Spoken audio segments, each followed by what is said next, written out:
Hello, welcome to this YouTube channel. I hope you're doing well today. Now we've looked at doing simple things with Python. It will interest you to know that Python also does more complicated tasks than just adding two and two together,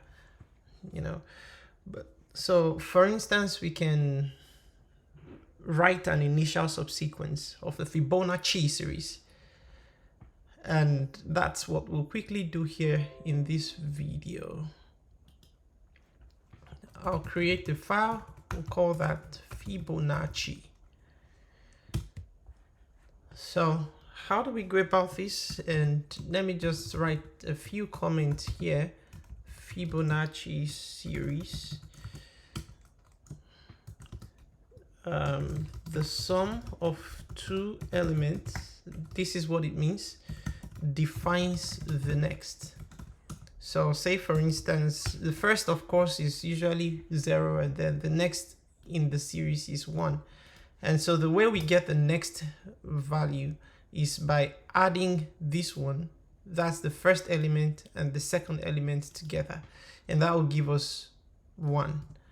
The way we get the next value of in the Fibonacci series is by adding this second element to the third one, and that gives us 2, and so on and so forth. The next in the series is 3, 5, and so on and so forth. So how do we write this in Python? We first define and initialize the first two, which we already know, 0, 1. In that isn't going to change. So a equal to 0 and b equal to 1. I'll explain the code later, but let me just write. So we want to look at when the series is less than or equal to, or if it's when the series is less than 10. So let's print a, and then we do this assignment again right in here, a plus b. So if I go ahead to run this, let's see what we have. So we have the series, and if you compare what we have here with what we have here, you see that it's the same thing. This is 0, 1, 1, 2, 3, 5. Of course, if I had written the next one would be 5 plus 3 or 3 plus 5, and that'll be 8. So if you look at this example, it has a few features, and these features are new to us. For instance, we've not looked at assigning simultaneously this way. And so in this line on line 5, it contains multiple assignment.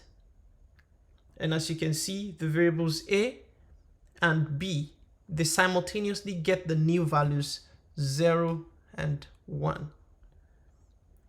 Now again, if you look at this place, you see the same principle here also applied here, because you have the same a comma b, but this time around, because we do not know what the values would be, we assign b, which in this case would be this one, to this, and then a plus b, which is now this plus this, to b here. So if we were to print out, so let's say we printed a, but if we were to print out b at this point, you would see that b equal to 1. And perhaps that would be something for us to look at. So let's say a equal to a, and then print b equal to, of course we can also do something like this just to simplify things. Okay, so if we were to do it this way before we do this, let's see what we have. As you can see, we have, oh sorry, Yeah, I used the format, but I didn't get the placeholder out there. All right, so this, so let's look at it from here. You see the first one is, the first in the sequence is 0, right? And then B was 1. When it entered into the loop, A became 1, right?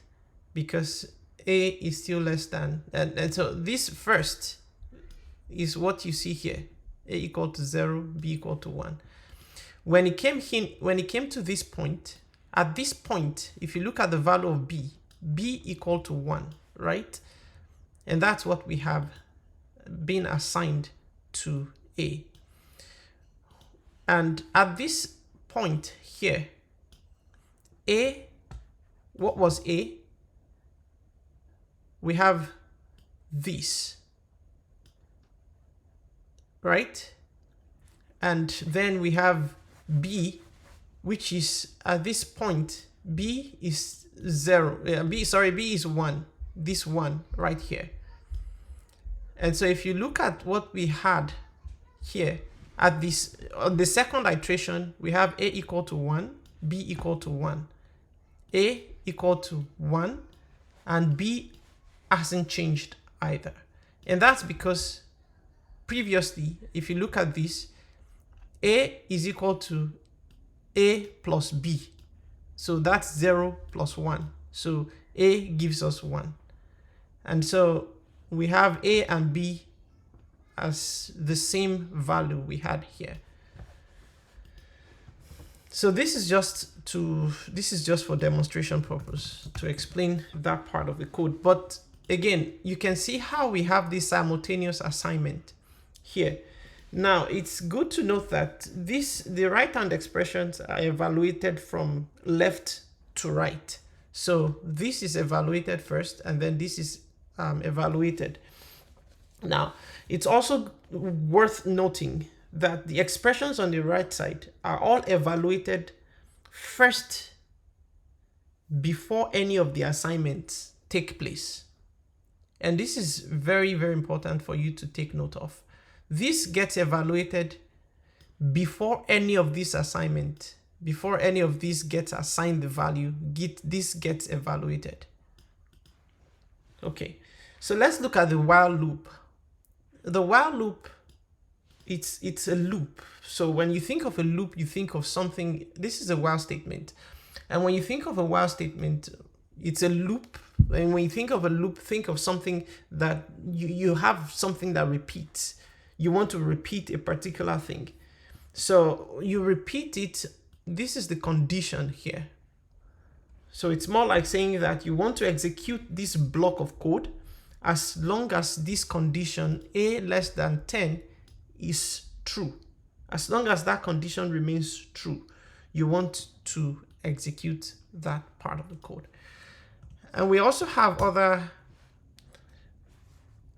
comparison operators that we can use. So we have less than. This is for less than. We have greater than. We have less than or equal to.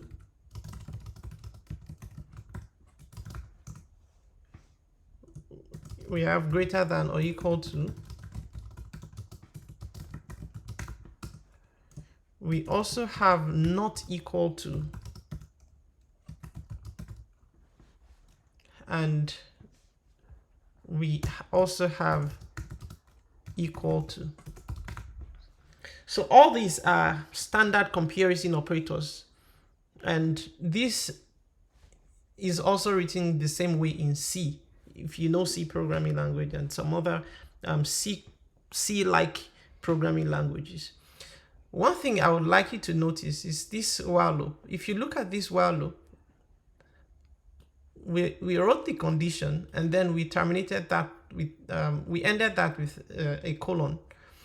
Now, the way that Python knows that this is a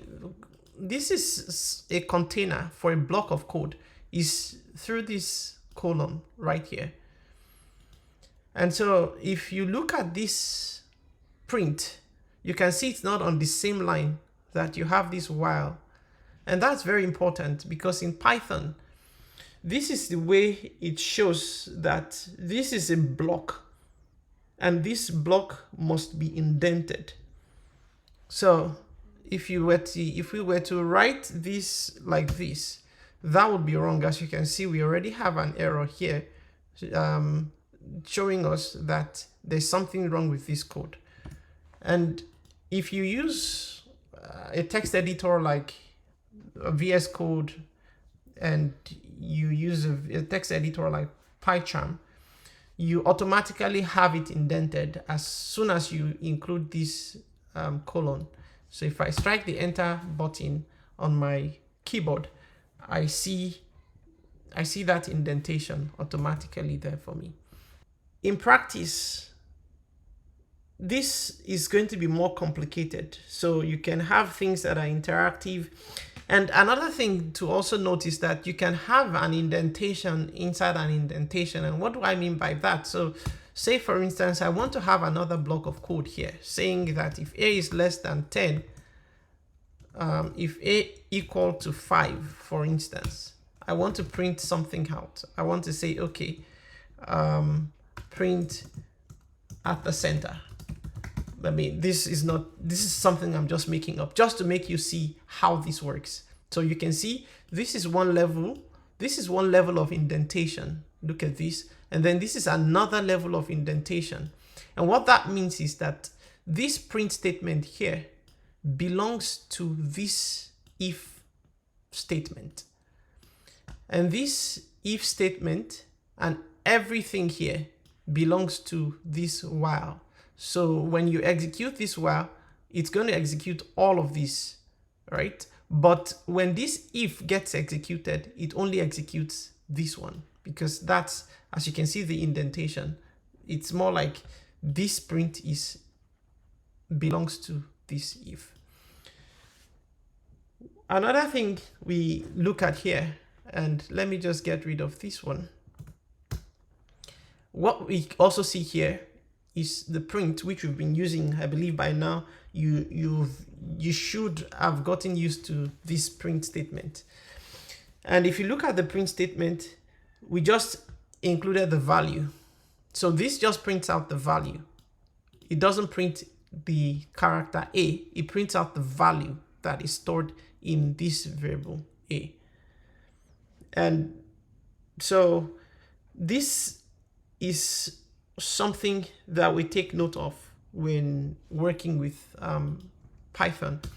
And let me just show you one more example here, that we can also have something like this, 256 times 256, and you can just print something like this, say the value of I is, and then you have I. Now, if you look at this statement, the print statement here, and this one here, you notice that we have two different things. The a here is a value. The I here, in this case, isn't. The I here is a character, but the I here is a value. So that's another thing you should take note of. And so let's run this and we'll see what we have. The value of I is 65536. All right. So let's go ahead. I'm going to comment this out. Another thing I want to show you is that if you look at when we printed this out, it printed it on new lines, right? 0 is on a different line as 1, and so on and so forth. If you want to put that together, maybe you want to demarcate it using a space or a comma. The way to do that would be to use something here. You have this keyword argument that is called end. And what end does is that it helps you to avoid that new line after the output. Or you can end the output with a different string. And so if we were to write this like this and say the end is equal to space, for instance, if you were to print this out, you can see how we now have it here. as 0, 1, 1, 2, 3, 5, 8. Rather than if I get rid of this this argument here, we have everything on different lines. And so that is going to be something that is going to be helpful for you to, at times, maybe it's just a comma you want to have there. You can have that. And as you can see, we have the 0, 1, 2, 3, and so on and so forth. Let's make this a little bit even more complex by saying that we want to tab it. So we can say end equal to a new tab. And I think we've talked about this in one of the videos. But again, I don't want this video to be too long, but this is it about the first steps towards programming. I'll see you in the next one where we take a look at more control flow tools. See you then. Bye.